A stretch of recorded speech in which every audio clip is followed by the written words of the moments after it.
Est-ce que vous m'entendez? Oui, magnifique. Je l'ai entendu en avant-première, c'est vrai, pardon.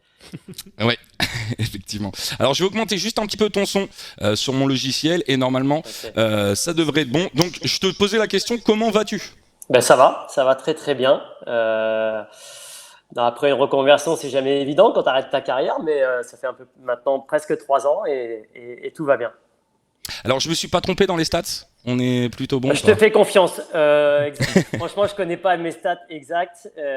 Du coup, après sur les passes décisives, le nombre de buts, je sais que j'avais dépassé les 100 Ligue 2, Ligue 1 confondus, donc ça Ouais. c'était forcément une fierté. Mais après, Ouais. exactement, je connaissais pas. Alors, tu sais pourquoi on t'a invité aujourd'hui? Parce que je pense que bah, le numéro 10 et le rôle de numéro 10, mais même juste le numéro, j'imagine que ça te parle. Tu l'as porté à Châteauroux, à Troyes et à Caen. Je t'en ai parlé tout à l'heure de Caen parce que moi je suis normand. J'avais une première question. Est-ce que tu avais déjà cette position et ce poste-là quand tu étais chez les jeunes? Ouais, dès petit, j'ai commencé à 5 ans. C'était une évidence d'être en tant que meneur de jeu dans l'axe du terrain. J'ai jamais été sur un côté parce que mes qualités naturelles ne me permettaient pas de jouer forcément à un autre poste. Et puis j'aimais toucher énormément le ballon, donc naturellement les entraîneurs m'ont mis à ce poste-là. Et tu as Euh, un rapport, Benjamin, aussi avec ce numéro. Qu'est-ce que ça représente, le numéro 10, pour Bah toi? moi j'ai été bercé par Michel Platini. Moi c'est vraiment mon idole, c'est Michel Platini. Les années 80, c'est là où j'ai commencé à regarder football à la télé. Et du coup, ce numéro 10, il représente tellement que, franchement, quand je l'avais pas dans le dos, mes performances, généralement, étaient moins bonnes. J'étais pas le même joueur parce que j'avais besoin d'avoir ce numéro 10. Je l'ai eu pratiquement toute ma carrière et c'est vrai que, bizarrement, quand je voyais pas, on avait le maillot à chaque fois mis dans notre casier. Quand j'arrivais, il fallait que je voie le 10, quoi. C'est impressionnant. mais tu as déjà fait des saisons complètes sans numéro 10? Ouais, quand je suis commencé ma carrière à Auxerre, j'avais le 31 au départ. Après, j'ai eu le 24. C'est en plus qui jouait Quand je... pas avec un numéro 10, si je ne me trompe pas. Voilà, et ben c'est un peu la particularité de ma formation, c'est que je me suis retrouvé dans un club qui jouait sans numéro 10. Et donc, il a fallu faire évoluer mon jeu par rapport à des qualités que j'avais pas forcément. Et on joue en 4-3-3 avec deux numéros 8 et du marquage individuel surtout. Donc, physiquement, il a fallu que je travaille beaucoup. Et quand je suis arrivé à Auxerre à 15 ans, bah, en moins de 17 ans, j'étais dans l'équipe B parce que j'étais frêle, j'étais un gringalet. Et donc, physiquement, il a fallu que je travaille beaucoup pour gagner ma place. Et cette formation m'a forcément aidé pour ma carrière parce que, comme vous en avez parlé, le rôle de numéro 10 dans les années 90, il a tellement évolué qu'après les années 2000, c'était complètement différent. Et alors justement, on a fait cette typologie où on ressortait trois caractéristiques principales des 10. Tous les 10 sont un petit peu de chacune de ses qualités, dribbleur, passeur, finisseur. Dans quelle catégorie tu te ranges principalement, Benjamin? Principalement passeur en premier lieu. Par contre, j'aimais bien aussi marquer des buts, donc j'étais souvent aussi à la finition. J'avais un entraîneur qui me disait quand il m'a... Vous m'entendez bien parce que j'ai l'impression que la connexion est moyenne. Ça a un petit peu coupé, mais n'hésite pas, on te dira si vraiment c'est pas suffisant, mais ça revenait, t'inquiète pas. Ouais, sinon je peux me mettre un petit peu ailleurs, peut-être tant mieux. Et Prends ton disons, temps, t'inquiète pas. ouais, j'étais plus passeur. Avec Jean-Marc J'étais Furlan plus notamment, ça passeur. Ouais, voilà, donc du coup avec Jean-Marc Furlan et donc du coup il m'a donné les clés du jeu et du coup c'est... Ah, on n'a pas été fructueux. il a fait tellement une bonne passe qu'il s'est retrouvé ailleurs. On vous inquiétez pas les gars. Encore une fois, c'est une émission en visio. Tiens, on l'entend à nouveau. On l'attend à nouveau, Benjamin. Il va revenir. Vous inquiétez pas. On pourra lui demander justement quel était peut-être le type de passe qu'il préférait. On voit ici, c'est des passes en profondeur. Il n'a pas toujours joué alors il a souvent joué dans des équipes joueuses en effet, avec Jean-Marc Furlan à 3 par exemple. Mais c'est pas des équipes de haut de tableau, donc c'est pas toujours facile, je pense, pour un numéro 10 aussi d'être dans une équipe qui, en Ligue 1 en tout cas, joue un peu la deuxième partie de tableau et qui doit souvent un petit peu lutter pour ne pas descendre. Alors qu'en Ligue 2, en effet, c'était plus justement l'inverse, des équipes de haut de tableau qui pouvaient être plus expansives offensivement. C'est parfois un peu délicat. Ah, je crois que notre invité est de retour. On te voit bien et on t'entend bien, Benjamin. C'est parfait. Moi, j'ai une question du chat qui est intéressante de Gabriel. Tu n'as pas eu peur d'être écarté par des entraîneurs qui considéraient ton poste de 10 traditionnel comme dépassé?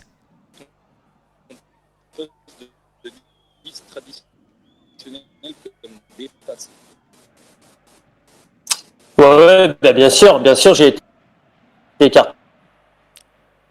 Je me rappelle de mon arrivée à Châteauroux parce que j'étais à Auxerre, donc du coup j'ai été prêté à Châteauroux. Et puis l'entraîneur Thierry Froger arrive avec un 4-4-2 avec deux numéros 6, deux avancants, deux joueurs sur les côtés. Donc j'avais plus ma place, donc du coup j'ai été écarté de l'équipe pendant 2 mois. Et il a fallu que je change mon jeu et j'ai réussi à gagner ma place en numéro 6, en deuxième numéro 6. Ah, c'est intéressant. On voit sur les images, Benjamin, je sais pas si tu les vois normalement aussi, de tes passes décisives. On se pose la question, quel était le genre de passe que tu appréciais le mieux, que tu maîtrisais le mieux pour faire marquer tes coéquipiers? La passe en profondeur dans l'axe voilà un peu celle-là là, qu'on vient de voir. Ouais, Quand je revenais et c'est surtout la connexion qui était importante avec mes attaquants et avec mes milieux de terrain défensifs. Moi, je les remercie à chaque fois mes milieux de terrain défensifs quand ils me servaient très vite en 1-2 touches de balle, une ballon verticale. Moi, je me mettais souvent dans l'intervalle entre les numéros 6 adverses et les défenseurs centraux pour être un peu dans une position qui me permettait de 3/4 à vite jouer vers l'avant. Et après, ma connexion avec l'attaquant. Donc ça, c'est un rôle, le but qu'on vient de voir, j'étais moins sur les côtés parce que j'avais moins cette faculté-là, comme vous avez pu le montrer, d'autres joueurs qui savent jouer sur un côté. Moi, il fallait absolument que je reste dans l'axe. Voilà. C'était quel profil d'attaquant justement que tu aimais? Parce que certains numéros 10 vont préférer un point d'appui qui va leur redonner des ballons aussi, qui va jouer en remise. D'autres, comme Mathieu Bonner par exemple, disait lui avec Odemwingie par exemple à Lille, quand il y avait de la vitesse, il savait qu'il pouvait envoyer un ballon avec de la marge, l'attaquant allait pouvoir se régaler. Toi, c'était quel profil qui te plaisait le plus? Un attaquant intelligent. J'aimais bien les joueurs qui étaient intelligents, alors forcément rapides, parce que j'aimais bien les servir en profondeur, mais intelligents, par exemple, quand ils étaient dos au but, remiser vite, pas essayer de se retourner parce qu'ils avaient un défenseur dans le dos, et puis redemander en profondeur. Donc, l'intelligence de l'attaquant, moi, avec ses appels aussi en profondeur, forcément, quand on est numéro 10, on aime bien des joueurs qui vont vite, qui prennent la profondeur. Et est-ce que tu préférais, alors c'est la question un petit peu traditionnelle, mais marquer ou passer? Bizarrement, j'adorais passer, mais je trouvais que marquer un but me procurait beaucoup plus d'émotions. Après, ce qui est plus important pour moi, c'était le but, l'importance du but qui te donnait le plus d'émotions ou pas. Tout à l'heure, super but dans le barrage d'ailleurs. Exactement, voilà. Et sur les buts que tu as marqués, d'ailleurs, j'ai remarqué en regardant la plupart, en Ligue 1 en tout cas, il y a souvent ce but sur le centre en retrait comme celui-là. Est-ce que c'est un peu la zone du numéro 10 sur cette situation-là où il faut réussir à se trouver, à profiter des mouvements des attaquants devant soi pour trouver de l'espace dans la surface?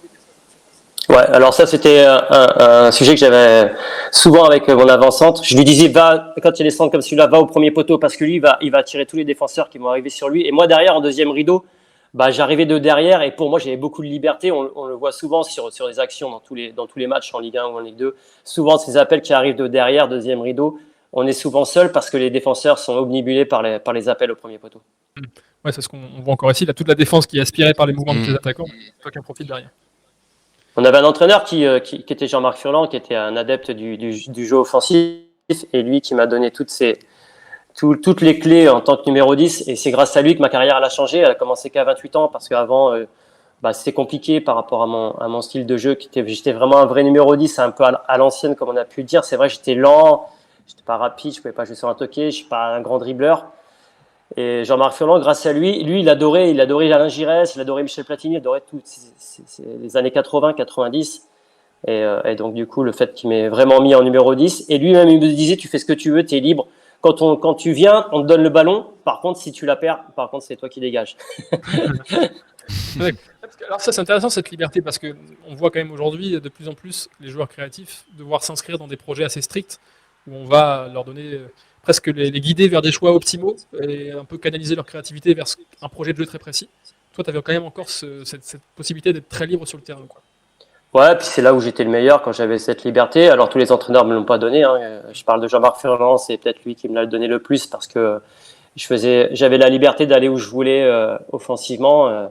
Si je revenais, si par exemple on était dominateur, il me disait va devant le but, tu seras à la finition parce qu'il savait que j'étais aussi à droite devant le but. Si on arrive on a du mal à faire le jeu, viens descendre bas et les défenseurs sont obligatoirement ils doivent te donner le ballon. Je revenais là. Et donc voilà, j'avais cette liberté dans mes mouvements offensifs qui me permettait d'exceller quoi. Parce que, alors, J'ai une question rapidement. Est-ce qu'il y a un système, est-ce que suivant les systèmes, tu avais moins de liberté, tu te sentais moins libre, pas forcément sur les consignes du coach, hein, mais sur le placement de tes coéquipiers, tu te sentais moins libre. Tu te sentais moins du coach, hein, mais sur le placement tu te sentais moins libre. Je suis en train de réfléchir. Je sais pas, le thème de jeu que j'ai préféré dans lequel j'ai évolué, c'était en 4-4-2 ou en losange parce que j'avais 2 avant-centres et 3 joueurs derrière moi qui défendaient. Ça m'est arrivé avec Jean-Marc Ferrand notamment jouer dans ce système-là. Forcément, c'était le système où j'ai préféré évoluer.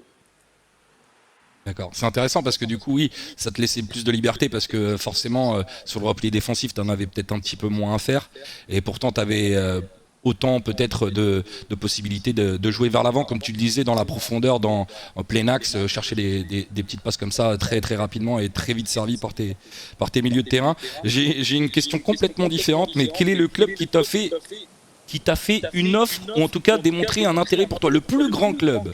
Alors là, c'est... Ouais, t'es pas obligé de répondre, hein. Je lis les questions du chat, mais... Il n'y en a pas beaucoup. Non, comment t'expliques que t'es pas pu aller plus haut d'ailleurs? Bah, peut-être que voilà, j'avais pas peut-être les capacités pour évoluer plus haut par rapport à mon style de jeu qui était peut-être moins attirant par rapport à des entraîneurs qui préfèrent avoir des joueurs très rapides et avoir des joueurs défensifs avec une. J'ai eu l'Olympique de Marseille à un moment donné s'est intéressé à moi pour être une doublure de Samir Nasri, ça s'est pas fait. Et l'occasion que j'ai loupée, c'est d'aller à Auxerre juste avant la Ligue des Champions avec Jean-Fernand Modeste quand ils finissent 3e et l'Ajax. Là, par contre, j'aurais dû. Je m'étais mis d'accord avec Auxerre, mais quand j'étais sous contrat, on n'a pas voulu me laisser partir. C'est quand? Ah, malheureusement.